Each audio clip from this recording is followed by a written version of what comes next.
फिर तो स्वागत है। बलबीर सिंह राजेवार होरां नाल गलबात कर रहे सी पंजाब दी कि किस तरह पंजाब ने हर वार जिहड़ा एक नवां मॉडल सैट कीता जिस नूं बाद विच देश ने फॉलो कीता। राजेवाल साहब, जिस तरह ब्रेक तो पहलां तुसीं जिक्र कीता वख-वख पार्टियां दा, अकालियां दा जिक्र कीता, कांग्रेस दा जिक्र कीता, तुसीं क्या दोने पार्टियां ने लगभग पिछले लंबे समय तो जिहड़े राज कीता पर पंजाब नूं वो हक नहीं दिवा सके जां पंजाब लई वो काम नहीं कर सके जिस दे नाल पंजाब दा सिर उच्चा हो सके। तां ਜਿਹੜੇ रोल मॉडल की तुसीं गल कर रहे सी कि जी असीं रोल मॉडल इहो जिहा सैट करिए पंजाब दे लई कि देश उहनूं फॉलो करे, तो किस तरह का मॉडल हो सकता है? कि तुसीं कोई रोल मॉडल सैट कर सकते हो कि तुसीं इस चीज़ की अगवाई कर सकते हो इस वक्त? नहीं, मैं तो तुहानूं पहलां दसता भी जदों तक साडा अंदोलन चलदा है मेरा तो ध्यान कंसनट्रेशन पूरी मेरी तो मोर्चे ते है। मेरे दिमाग 'च दूसरी गल नहीं, पर मेरी मानसिकता यह है भी लोगों नूं बाहर आउणा चाहीदा है, लोगों नूं अपने आप अपना घर सवारना चाहिए। सानू जातां च वंडिया होया जी, फलाना जी शेड्यूल्ड कास्ट चीफ मिनिस्टर बना देंगे, भले मानसो थोड़े पल्ले कख है नहीं, करजे च स्टेट डोबती, जे शेड्यूल्ड कास्ट चीफ मिनिस्टर बन भी गया वो की कर दूगा? वो बेचारे रोटी तो उन्होंने घर जुड़ती नहीं, आटा दाल दिखा के तुसीं उन्होंने बरगलाउने, उन्होंने इन्ना पैरों सिर खड़ा नहीं करते भी अपनी इज्जत नाल आप कमा के शान नाल जिंदगी जिउण, ये तो तुसीं करदे नहीं। हाँ जी दलित रौला पा के उन्होंने अड्ड पाड़न की कोशिश करते हैं। पंजाबी समाज उन्हें समझना पेगा, या तो अपने इतिहास नाल जुड़ जाओ। गुरु साहब ने कहा सभे सांझी वाल सदाइन कोई ना दिसे बारह जियो, या तो उस गुरु ने मनना छड़ दो। जे उस गुरु ने तुहानूं एड्डी वड्डी सेध दित्ती है, एड्डा साइंटिफिक धर्म दिता है जिन्हें दुनिया की कसौटी ते समाज दे विच सब तो नवीं लीहां पाईआं, या उस गुरु की मनो छड्डो जात पात, निकलो थोड़े विचों जिहड़ा कमजोर हो गया उन्होंने फड़ के बाहों खड़ा करने का उपराला करो। तो ये सारा कुछ तां होएगा जे लोग असलीयत नूं समझणगे। जे जात पात च फसे रहे, जे धर्मां च हिंदू मुस्लिम च फसे रहे, जे कोई कहे भी मैं तो शहर च वसदा हूं पिंड च है, एक दूजे नूं पिंडां वाले नीवें हुंदे ने शहर वाले उच्चे हुंदे ने, जे इस तरह करते रहे तो मार सारे ही खावांगे, सब नूं कुट धरना उन्होंने। जेकर 2022 दे विच एक बार फिर उही सरकारां चुन लिया जांदियां जिन्हां दा तुसीं जिक्र बार-बार कर रहे हो, तां की लगदा नहीं कि पंजाब अगले 5 सालों के लिए फिर उस तरह वध जाएगा? इस तो पहले कोई बदल जिहड़ा तुहाडे वल्लों दिता जावे जां तुसीं इस दे लई किसी नूं सपोर्ट करो जां किसी नूं समर्थन करो जां तुहाडे वल्लों कोई रोल मॉडल सैट किया जावे? इस अंदोलन दे पिछे बहुत कुछ छुपिया होया जिहड़ा सरकार डरदी बाहर नहीं लिया रही। जे अंदोलन फेल हो जाता है तां जिहड़े नवे लेबर लाज ने, सारा मुलाजम वर्ग, सारा जिहड़ा हैगा मजदूर क्लास ऐसी बज्जी जाऊगी, ऐसा रगड़ा फिर जूगा, उन्होंने किसी नूं रोटी नहीं जुड़नी। इस अंदोलन के जदों दे सरगर्म होया उदों दा पहला रेलवे बेचती, हवाई अड्डे बेचते, डिफेंस ये आ गए, एक एक करके बहुत सारी जगह आ गए। हुण जिहड़ी 100 कंपनी बेचण दा इन्होंने फैसला किया, हुण क्यों नहीं बेचते? ब्रेक लगी है, सब नूं बाहर निकलना पेगा। जे इसे तरह साइड बाई साइड सोचो, तुसीं जिहड़े लोकां दा काम है उन्होंने सोचना चाहिए। असीं तां एक नक्का मारी बैठे हैं, जिवें साडे एक रिवाज है ना, जदों नहरी पानी आया उदों पानी आउंदा सी, जे छोटा बच्चा नाल लै जांदा सी किसान ते नक्का पानी रुकदा नहीं सी, बच्चे नूं मूहरे बिठा दिंदा सी भी बैठ, मिट्टी रुकदी नहीं है, मैं बन मारना है। तो असीं तां बन मारिया होया है। मोदी सरकार ने जिहड़ी शर्म ला के तरह तरह के कानून बना के रखे हुए ने, एक चेन है जिहड़ी खा जाऊ सारे लोगों नूं। तुसीं बीजेपी का विरोध लगातार कर रहे हो, दूजे पासे गल करिए अकाली दल का तुसीं जिक्र किया, कांग्रेस का जिक्र किया, तिन्ने पार्टियां नूं जे असीं कह दईए कि तुहाडे जिहड़े पैमाने ते खरियां नहीं उतर रहीआं तां मगर पार्टी बचदी है जां तां आम आदमी पार्टी बचदी है जां कोई होर नवीं धिर बचदी है, तां की तुसीं लगदा है कि आम आदमी पार्टी नूं सपोर्ट कर सकदे हो जां कोई नवीं धिर बना सकदे हो जां कोई नवीं धिर नूं बनाउण दे विच मदद कर सकदे हो जां नवीं धिर नूं सपोर्ट कर सकदे हो? देखो, दो गल्लां हुंदियां जिहड़ियां हमेशा हुंदियां आईआं। जी जी, जदों इलैक्शन आउंदी है साडे सामने इहो जिहा माहौल जिहड़ा ऐतकी है, इदां दा माहौल कदे नहीं सी आया। और असीं करदे इह सी भी लैसर ईवल चुन लो, कदे अकालियां दी मदद करती, कदे कांग्रेस की मदद करती, पिछली बारी आम आदमी पार्टी की मदद करती, और वो तजर्बा हर बारी फेल हुंदा रहा। आम आदमी पार्टी पिछली बारी मदद की, उन्होंने सिर्फ यही आ, उन्होंने कोल एक प्लस पॉइंट भी उन्होंने राज भाग नहीं लोगों ने देखा। पर इस सिस्टम में जदों विचरते हैं लोग उन्होंने भी उंगल उठाउण लग पे, लोगों के मुताबिक वो भी आसां ते खरे नहीं उतरते दिंदे लोगों नूं। पर सिस्टम तां समय ने तां अपने आप चलते रहना है, इहनूं सिस्टम नूं सुधारन दी लोड़ है, इहदे लई लोकां नूं सिर जोड़ के बैठना चाहिए। राजेवाल साहब, तुसीं ਲੈਸੀਬਲ ਕਹਿਣ ਦਾ ਭਾਵ ਹੈ ਕਿ ਘੱਟ ਮਾੜੇ ਆਪਾਂ ਪੰਜਾਬੀ ਚ ਕਹਿ ਲੈਣਗੇ। ਤਾਂ ਘੱਟ ਮਾੜਾ ਕਿਹੜਾ ਹੋ ਸਕਦਾ ਹੈ? ਕੋਈ ਨਵਾਂ ਹੋ ਸਕਦਾ ਬਦਲ, ਜਾਂ ਘੱਟ ਮਾੜਾ ਤਿੰਨੇ ਪਾਰਟੀਆਂ ਚ ਜੇ ਮੰਨ ਲਈਏ ਤਾਂ ਫਿਰ ਆਮ ਆਦਮੀ ਪਾਰਟੀ ਨੂੰ ਕਹਿ ਸਕਦੇ, ਕਿਉਂਕਿ ਹਾਲੇ ਤੱਕ ਉਹਨਾਂ ਦਾ ਰਾਜ ਵੀ ਨਹੀਂ ਆਇਆ। ਮੈਂ ਜਿੱਦਾਂ ਤੁਹਾਨੂੰ ਪਹਿਲਾਂ ਜ਼ਿਕਰ ਕੀਤਾ, ਇਸ ਵੇਲੇ ਐਗਜ਼ੈਕਟਲੀ ਅਸੀਂ ਬਹੁਤ ਗੰਭੀਰਤਾ ਨਾਲ ਆਪਣੀਆਂ ਮੰਗਾਂ ਤੱਕ ਸੀਮਤ ਹਾਂ। ਅਸੀਂ ਨਹੀਂ ਚਾਹੁੰਦੇ ਵੀ ਸਾਡੀ એનર્ਜੀ ਦੂਜੇ ਪਾਸੇ ਲੱਗ ਕੇ ਇੱਧਰ ਕੋਈ ਢਿੱਲ ਦਿੱਤੀ ਜਾਏ। ਇਸ ਕਰਕੇ ਹਾਲੇ ਤਾਂ ਸਾਨੂੰ ਇਸ ਪਾਸੇ ਛੇੜੋ ਹੀ ਨਾ ਅਸੀਂ ਸੋਚਿਆ, ਕਿਸੇ ਨੇ ਨਹੀਂ ਸੋਚਿਆ। ਸਾਡੇ ਵਿੱਚੋਂ ਇੱਕ ਆਦਮੀ ਹੈ ਜਿਹੜਾ ਕਾਲਾ, ਉਹਨੇ ਆਪਣੇ ਆਪ ਕਹਿਤਾ, ਇੰਨਾ ਗੁੱਸਾ ਹੈ ਉਹਦੇ ਖਿਲਾਫ ਸਾਰੀਆਂ ਜਥੇਬੰਦੀਆਂ 'ਚ। ਮੈਨੂੰ ਸਵੇਰ ਦੇ ਜਿਵੇਂ ਫੋਨ ਆਇਆ, ਬਲਕਿ ਅੱਜ ਉੱਥੇ ਇੱਕ ਮੀਟਿੰਗ ਆ, ਉਹਦੇ ਵਿੱਚ ਉਹਨੂੰ ਪੁੱਛਣਗੇ ਵੀ ਤੂੰ ਕੌਣ ਹੈ ਬਈ ਏਦਾਂ ਕਹਿਣ ਵਾਲਾ, ਤੈਨੂੰ ਇਕੱਲੇ ਨੂੰ ਸਾਰਿਆਂ ਦਾ ਕੁਝ ਕਹਿਣ ਵਾਸਤੇ ਕਿਸੇ ਨੂੰ ਕੋਈ ਅਧਿਕਾਰ ਨਹੀਂ। ਜੇ ਮੈਂ ਕਹਾਂ ਮੈਂ 32 ਜਥੇਬੰਦੀਆਂ ਬਾਰੇ ਜਾਂ ਜਿਹੜੀਆਂ ਹਰਿਆਣੇ ਦੀਆਂ ਸਾਰੀਆਂ ਉਹਨਾਂ ਜਥੇਬੰਦੀਆਂ ਬਾਰੇ ਮੈਂ ਇੱਥੋਂ ਤੇ ਬੈਠਾ ਕੁਝ ਐਲਾਨ ਕਰਦਾ, ਫੈਸਲਾ ਕੋਈ ਹੋਇਆ ਨਹੀਂ, ਤਾਂ ਮੈਨੂੰ ਕੋਈ ਅਧਿਕਾਰ ਨਹੀਂ, ਮੈਨੂੰ ਸਸਪੈਂਡ ਕਰ ਦੇਣਗੇ। ਉਹ ਸਾਰੇ ਬਰਾਬਰ ਆ। ਹੁਣ ਗੁਰਨਾਮ ਸਿੰਘ ਹਰਿਆਣੇ 'ਚ, ਹਰਿਆਣੇ ਦੀ ਫਿਕਰ ਕਰੇ, ਉਹ ਪੰਜਾਬ ਦੀ ਉਹਨੂੰ ਬਹੁਤੀ ਚਿੰਤਾ ਹੈ। ਮਾਡਲ ਪੰਜਾਬ ਹਾਲੇ ਮਿਸ਼ਨ ਯੂਪੀ ਵੀ ਹਾਲੇ ਤਾਂ ਅਸੀਂ ਡਿਸਕਸ ਕਰ ਰਹੇ ਹਾਂ, ਹਾਲੇ ਫਾਈਨਲ ਤਾਂ ਉਹ ਨਹੀਂ ਕੀਤਾ, ਉਹ ਵੀ ਡਿਕਲੇਅਰ ਨਹੀਂ ਕੀਤਾ ਕੀ ਕਰਨਾ ਹੈ। 5 ਸਤੰਬਰ ਨੂੰ ਅਸੀਂ ਇਹੀ ਡਿਸਾਈਡ ਕੀਤਾ ਵੀ ਜਦ ਤੱਕ ਬਰਸਾਤ ਲੰਘ ਜੂ, ਆ ਪਾਰਲੀਮੈਂਟ ਦਾ ਸੈਸ਼ਨ ਲੰਘ ਜੂ, ਉਹਦੇ ਬਾਅਦ 10-15 ਦਿਨ ਤਿਆਰੀ ਵਾਸਤੇ ਵੀ ਚਾਹੀਦੇ ਨੇ। ਅਸੀਂ ਇੱਕ ਵੱਡੀ ਜਿਹੜੀ ਮਹਾ ਕਿਸਾਨ ਪੰਚਾਇਤ ਰੱਖਣ ਦਾ ਫੈਸਲਾ ਕੀਤਾ। ਹਾਲੇ ਮਿਸ਼ਨ ਯੂਪੀ 'ਚ ਹੋਰ ਅਗਲੀਆਂ ਜਿਹੜੀਆਂ ਗੱਲਾਂ ਨੇ ਉਹ ਤਾਂ ਸਟਿਲ ਅੰਡਰ ਕੰਸੀਡਰੇਸ਼ਨ ਨੇ। ਤੋ ਇਦਾਂ ਸਾਡੀਆਂ ਆਪਣੀਆਂ ਮਜਬੂਰੀਆਂ ਵੀ ਸਮਝੋ। ਨਹੀਂ, ਮਜਬੂਰੀਆਂ ਬਿਲਕੁਲ ਨਹੀਂ। ਮੈਂ ਤਾਂ ਲੋਕਾਂ ਦੇ ਜਿਹੜੇ ਸਵਾਲ ਨੇ ਰਾਜੇਵਾਲ ਸਾਹਿਬ, ਮੈਂ ਉਸ ਦਾ ਜ਼ਿਕਰ ਕਰ ਰਿਹਾ, ਕਿਉਂਕਿ ਪਿੰਡਾਂ ਦੇ ਲੋਕ ਜਿਹੜੇ ਬੈਠੇ ਨੇ, ਜਿਸ ਤਰ੍ਹਾਂ ਤੁਸੀਂ ਜ਼ਿਕਰ ਕੀਤਾ ਕਿ 2 ਪਾਰਟੀਆਂ ਲੰਬੇ ਸਮੇਂ ਤੋਂ ਰਾਜ ਕਰ ਰਹੀਆਂ ਨੇ, ਪਿੰਡਾਂ ਦੇ ਲੋਕ ਵੀ ਇਹ ਫੀਲ ਕਰਦੇ ਨੇ।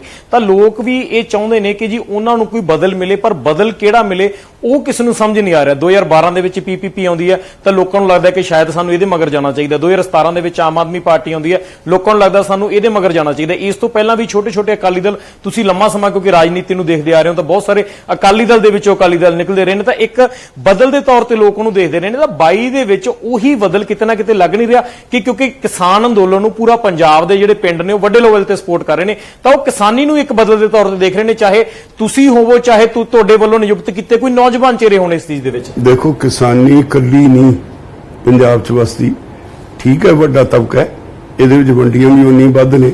ਕਿਸਾਨੀ ਦੇ ਬਿਨਾਂ ਇੱਥੇ ਦੂਜੇ ਲੋਕ ਵੀ ਵਸਦੇ ਨੇ, ਇੱਥੇ ਵਪਾਰੀ ਵੀ ਵਸਦੇ, ਇੱਥੇ ਇੰਡਸਟਰੀਲਿਸਟ ਵੀ ਵਸਦੇ, ਇੱਥੇ ਮੁਲਾਜ਼ਮ ਵੀ ਹੈ, ਮਜ਼ਦੂਰ ਵੀ ਹੈ, ਸਾਰੇ ਵਰਗ ਵਸਦੇ ਨੇ। ਫਿਲਹਾਲ ਬਹੁਤ ਲੰਬਾ ਸਮਾਂ ਪਿਆ।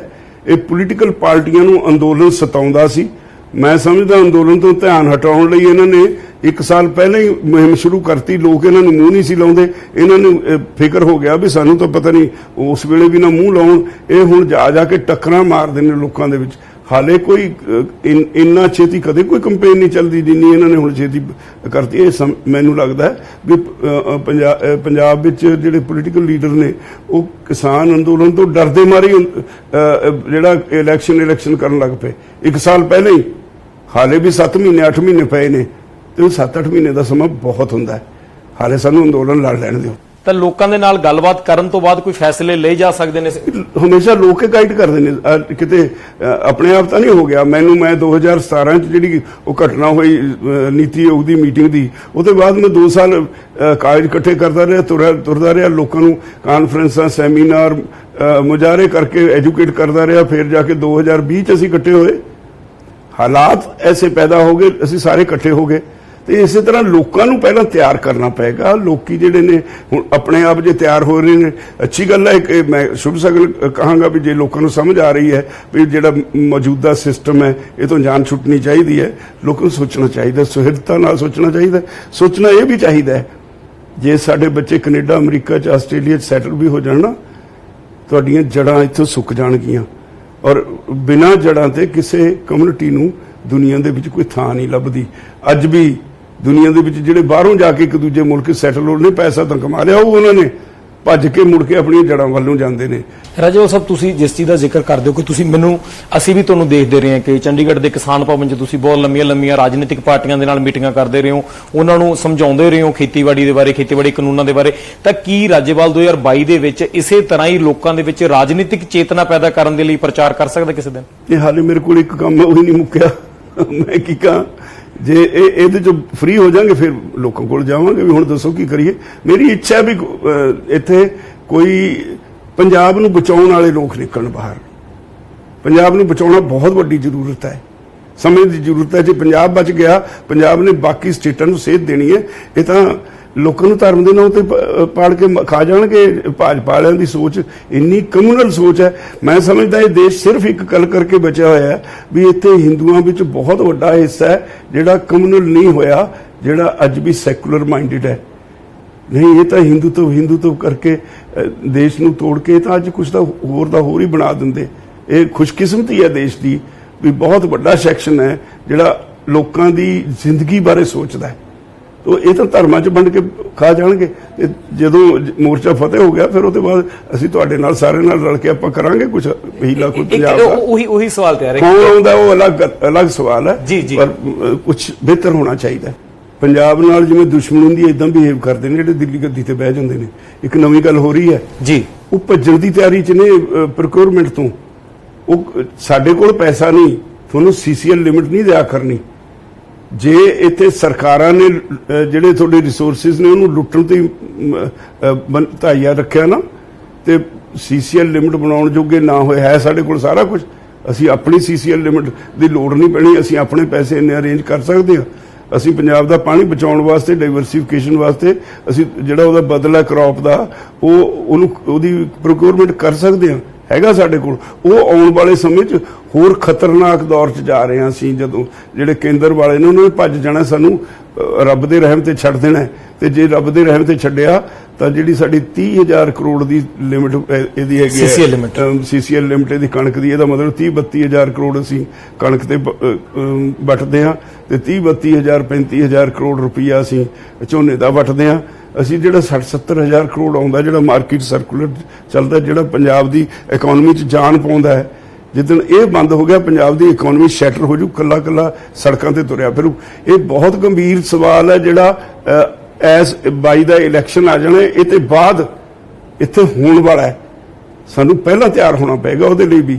ਜਿਸ ਤਰ੍ਹਾਂ ਆਰਥਿਕ ਮੰਦੀ ਦੀ ਤੁਸੀਂ ਗੱਲ ਕੀਤੀ ਜਾਂ ਹੋਰ ਗੱਲਾਂ ਦੀ ਗੱਲ ਕੀਤੀ, ਤਾਂ ਕੀ ਲੱਗਦਾ ਨਹੀਂ 22 ਦੇ ਇਲੈਕਸ਼ਨ ਦੇ ਲਈ ਵੀ ਕੁਝ ਚੰਗੇ ਲੋਕਾਂ ਨੂੰ, ਜਾਂ ਅਸੀਂ ਕਹਿ ਲਈਏ ਕਿ ਕਿਸਾਨ ਜਥੇਬੰਦੀਆਂ ਜਿਹੜੀਆਂ ਐਡੇ ਵੱਡੇ ਅੰਦੋਲਨ ਨੂੰ ਲੀਡ ਕਰ ਰਹੀਆਂ ਨੇ, ਜਿਨ੍ਹਾਂ ਦੇ ਨਾਲ ਵਪਾਰੀ ਜੁੜੇ ਹੋਏ ਨੇ, ਜਿਨ੍ਹਾਂ ਦੇ ਨਾਲ ਇੰਡਸਟਰੀ ਦੇ ਲੋਕ ਜੁੜੇ ਨੇ, ਪੰਜਾਬ ਦੇ ਸ਼ਹਿਰਾਂ ਦੇ ਪਿੰਡਾਂ ਦੇ ਹਰ ਵਰਗ ਦੇ ਲੋਕ ਜਿਹੜੇ ਅੰਦੋਲਨ ਦੇ ਨਾਲ ਜੁੜੇ ਹੋਏ ਨੇ, ਤਾਂ ਅੰਦੋਲਨ ਨੂੰ ਇੱਕ ਰਾਹ ਦਸੇਰਾ ਇੱਧਰ ਵੀ ਬਣਨਾ ਚਾਹੀਦਾ ਕਿ ਜੀ 22 ਦੇ ਵਿੱਚ ਅਸੀਂ ਐਦਾਂ ਦੀ ਸਰਕਾਰ ਬਣਾ ਦਈਏ ਜਿਹਦੇ ਨਾਲ ਪੰਜਾਬ ਦਾ ਅਸੀਂ ਬੇੜਾ ਪਾਰ ਕਰ ਸਕਦੇ ਹਾਂ। ਨਹੀਂ, ਅਸੀਂ ਲੜ ਰਹੇ ਹਾਂ ਆਰਥਿਕ ਮੰਗਾਂ ਤੇ। ਇਹ ਸਾਡਾ ਜਿਹੜਾ ਅੰਦੋਲਨ ਹੈ ਟੋਟਲ ਪਿਓਰਲੀ ਇਕਨੋਮਿਕ ਇਸ਼ੂਜ਼ ਦੇ ਉੱਤੇ ਹੈ। ਪੋਲਿਟਿਕਸ ਇੱਕ ਅਲੱਗ ਸਿਸਟਮ ਹੈ। ਸਾਨੂੰ ਉਹਦੇ ਵਿੱਚ ਫਿਰ ਸੋਸ਼ਲ ਇਸ਼ੂਜ਼ ਵੀ ਆ ਜਾਂਦੇ ਨੇ ਪੋਲਿਟਿਕਸ ਦੇ ਵਿੱਚ ਥੋੜੇ ਧਾਰਮਿਕ ਇਸ਼ੂਜ਼ ਵੀ ਆ ਜਾਂਦੇ ਨੇ। ਇਹ ਸਾਰੇ ਮੁੱਦਿਆਂ ਤੇ ਤਿਆਰ ਕਰਕੇ ਫਿਰ ਜੇ ਇਕੱਠੇ ਹੋ ਕੇ ਕਰਾਂਗੇ ਤਾਂ ਕੁਝ ਠੀਕ ਨਿਕਲੇਗਾ। ਇਕੱਲੇ ਆਰਥਿਕ ਠੀਕ ਹੈ, ਆਰਥਿਕ ਮੁੱਦਾ ਜਿਹੜਾ ਰਾਜਨੀਤੀ ਚ ਨਿਕਲਦਾ ਹੈ ਰਾਜਵਲ ਸਾਹਿਬ ਜੀ, ਟੌਪ ਪ੍ਰਾਇੋਰਟੀ ਹੁੰਦੀ ਹੈ ਇਹਦੀ।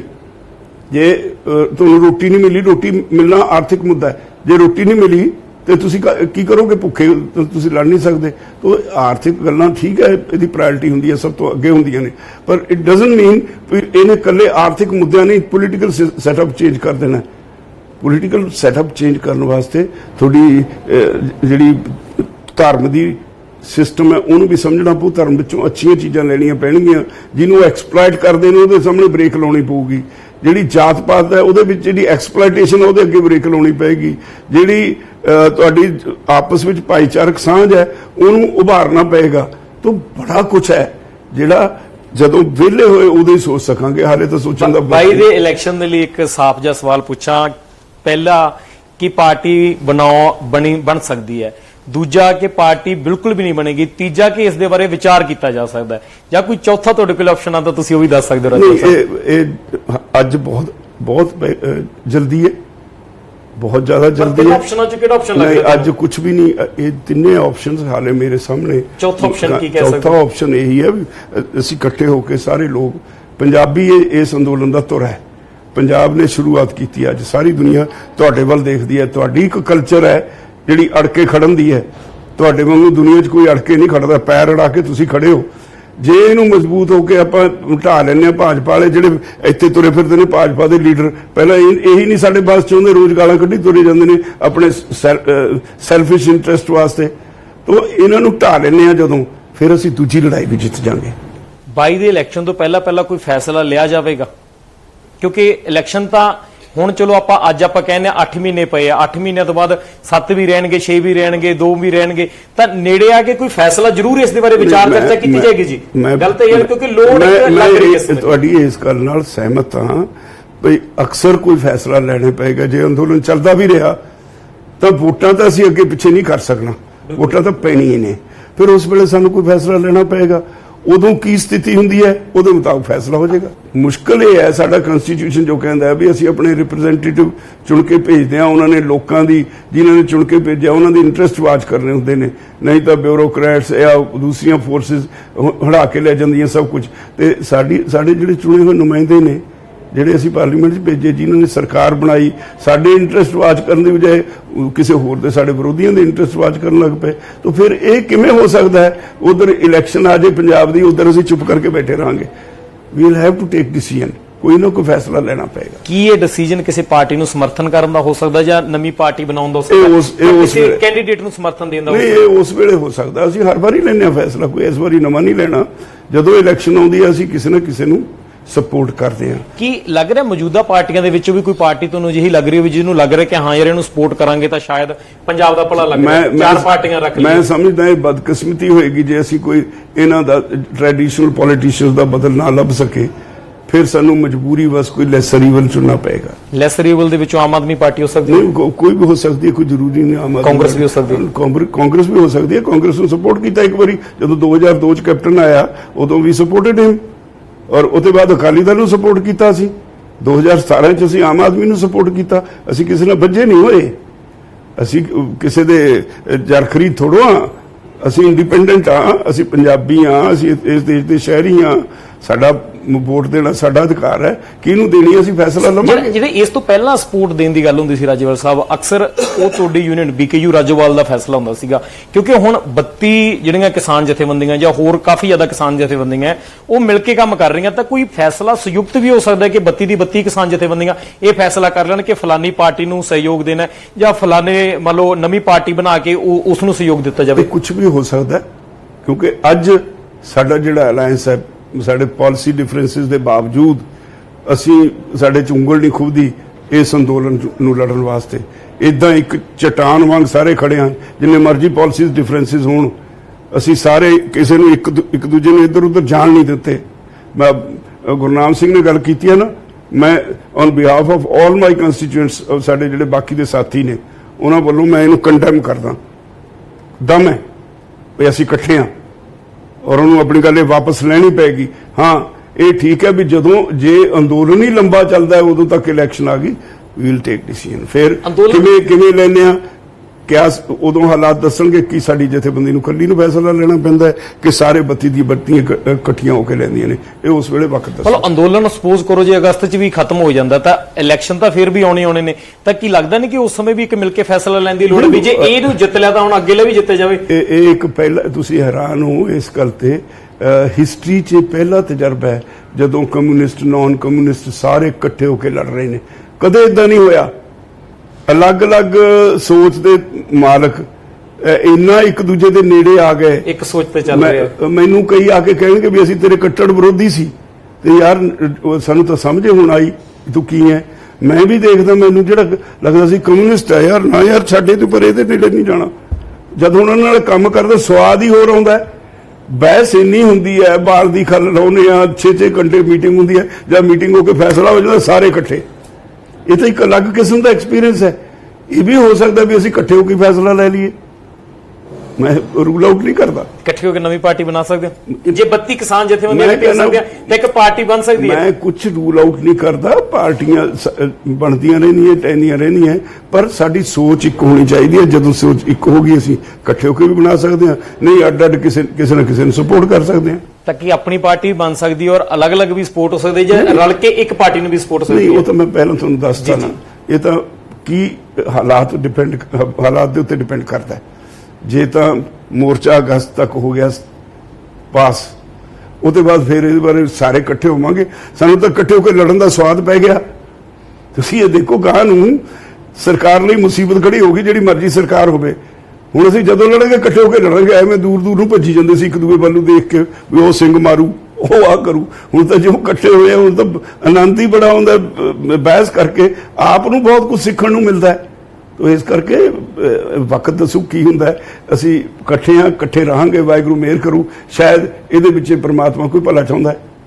ਰਾਜੇਵਾਲ ਸਾਹਿਬ, ਕੋਈ ਹਾਲੇ ਤੱਕ, ਕਿਉਂਕਿ ਇਲੈਕਸ਼ਨ ਤੁਸੀਂ ਤਾਂ ਭਾਵੇਂ ਬੇਸ਼ੱਕ ਤਿਆਰੀ ਨਹੀਂ ਕਰ ਰਹੇ, ਪਰ ਰਾਜਨੀਤਿਕ ਪਾਰਟੀਆਂ ਨੇ ਤਿਆਰੀ ਆਰੰਭ ਕਰ ਦਿੱਤੀ ਹੈ, ਕਿ ਹਾਲੇ ਤੱਕ ਕਿਸੇ ਲੀਡਰ ਦਾ ਫੋਨ ਆਏਗਾ ਗੱਲਬਾਤ ਕਰਨ ਦੇ ਲਈ ਕਿ ਚਲੋ ਜੀ ਮਿਲ ਕੇ ਗੱਲ ਕਰ ਲਾਂਗੇ, ਜਾਂ ਵੈਸੇ ਕਦੇ ਮੰਨ ਲਓ ਹੌਲੀ ਹੌਲੀ ਮੁਲਾਕਾਤਾਂ ਸ਼ੁਰੂ ਹੋ ਗਈਆਂ ਨੇ, ਮੁਲਾਕਾਤ ਕੀਤੀ ਹਾਲੇ ਤੱਕ? ਨਾ, ਕਿਸੇ ਨੇ ਮੁਲਾਕਾਤ ਨਹੀਂ ਕੀਤੀ। ਮੈਂ ਤੁਹਾਨੂੰ, ਮੇਰੇ ਤੇ ਕੋਈ ਤਲਵਾਰ ਧਰੀ ਹੈ, ਨਹੀਂ, ਨਾ ਇਹ ਗੱਲ ਛੁਪੀ ਰਹਿੰਦੀ ਹੁੰਦੀ ਹੈ। ਮੈਂ ਸਮਝਦਾ ਅੱਜ ਦੇ ਸਮੇਂ 'ਚ there is nothing secret today।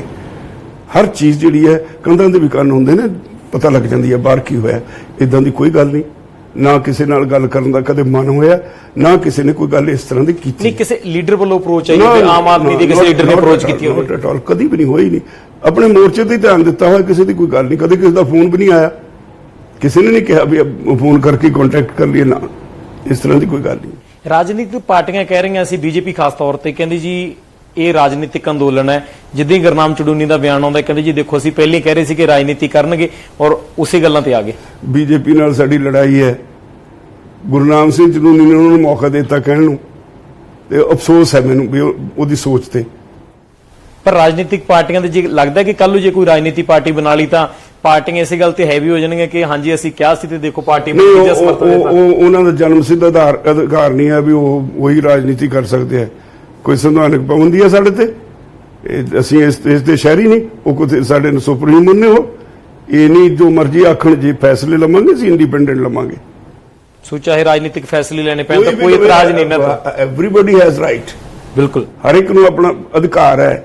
ਸਾਨੂੰ ਪੋਲੀਟੀਕਲ ਫੈਸਲੇ ਲੈਣ ਦਾ ਵੀ ਅਧਿਕਾਰ ਹੈ, ਆਪਣੀਆਂ ਜਥੇਬੰਦੀਆਂ ਦੇ ਫੈਸਲੇ ਲੈਣ ਦਾ ਵੀ ਅਧਿਕਾਰ ਹੈ। ਉਹ ਅਸੀਂ ਲੈਣੇ ਨੇ, ਅਸੀਂ ਉਹਨਾਂ ਨੂੰ ਕਦੇ ਰੋਕਿਆ? ਉਹਨਾਂ ਨੇ ਅੱਜ ਤੱਕ ਸਾਡੇ ਅੰਦੋਲਨ ਦੇ ਉੱਤੇ ਕਿਉਂ ਨਹੀਂ ਜੀ ਸਾਤੇ ਵੋਟਾਂ ਲਈਆਂ ਹੋਈਆਂ? ਸਾਡਾ ਉਹਨਾਂ ਦੇ ਸਿਰ ਇੱਕ ਅਹਿਸਾਨ ਹੈ, ਅਸੀਂ ਵੋਟਾਂ ਦੇ ਕੇ ਉਹਨਾਂ ਨੂੰ ਚੁਣ ਕੇ ਆਪਣੇ ਨੁਮਾਇੰਦੇ ਬਣਾਇਆ ਹੋਇਆ। ਕਿਹਨੇ ਮੂੰਹ ਖੋਲਿਆ? ਮੂੰਹ ਬੰਦ ਹੈ। ਤੇ ਆਪਣੀ ਰਾਜਨੀਤੀ ਕਰਨ ਤਾਂ ਆਉਂਦੇ ਨੇ ਉਹ ਸਾਡੇ 'ਚ, ਪਰ ਵਿਧਾਨ ਸਭਾ 'ਚ, ਪਾਰਲੀਮੈਂਟ 'ਚ ਕੋਈ ਨਹੀਂ ਬੋਲਦਾ। ਉੱਥੇ ਸਗੋਂ ਗੈਰ ਹਾਜ਼ਰ ਹੋ ਕੇ ਵਾਕਆਊਟ ਕਰਕੇ ਉਹਨਾਂ ਨੂੰ ਮੌਕਾ ਦੇ ਦਿੱਤਾ ਵੀ ਬਣਾ ਲਓ ਜੀ ਕਾਨੂੰਨ, ਅਸੀਂ ਬਾਹਰ ਚਲੇ ਜਾਂਦੇ ਹਾਂ। ਕੱਲ੍ਹ ਨੂੰ ਜੇ ਪੰਜਾਬ ਦੇ ਲੋਕ ਚਾਹੁੰਦੇ ਆ ਕਿ ਰਾਜੇਵਾਲ ਸਾਹਿਬ ਸਾਡਾ ਮੁੱਖ ਮੰਤਰੀ ਹੋਵੇ, ਤਿਆਰ ਹੋ? ਨਹੀਂ, ਜੇ ਲੋਕ ਚਾਹੁੰਦੇ ਆ? ਨਹੀਂ, ਹਾਲੇ ਕੁਝ ਨਹੀਂ ਪਤਾ। ਜੇ ਲੋਕ ਚਾਹਣ? ਨਹੀਂ, ਹਾਲੇ ਐਵੇਂ ਆਪਾਂ ਵਕਤ ਤੋਂ ਪਹਿਲਾਂ ਮੈਨੂੰ ਹਵਾ ਜੁੜਾਈ ਜਾਓ, ਮੈਨੂੰ ਮੇਰੇ ਪੈਰਾਂ ਤੋਂ 4 ਦਿਨ ਸੁਪਨੇ ਸਹੀ ਆ ਜਾਂਦੇ ਆ ਜੀ, ਚੰਡੀ ਵਾਲੀ ਕਾਰ ਦੇ। ਨਾ, ਮੈਂ ਇਦਾਂ ਦੇ ਸੁਪਨੇ ਕਦੇ ਲਏ ਨਹੀਂ। ਸੋ ਬਹੁਤ ਬਹੁਤ ਧੰਨਵਾਦ ਸਾਨੂੰ ਸਮਾਂ ਦੇਣ ਦੇ ਲਈ।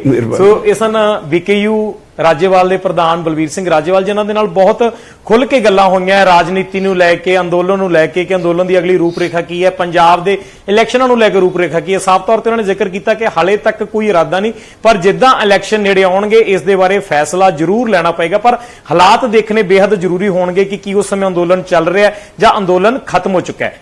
ਕੈਮਰਾਮੈਨ ਸੰਦੀਪ ਦੇ ਨਾਲ ਰੋਹਿਤ ਬੰਸਲ, ਪੱਕਾ ਨਿਊਜ਼ 18 ਪੰਜਾਬ, ਦੁਰਾਹਾ।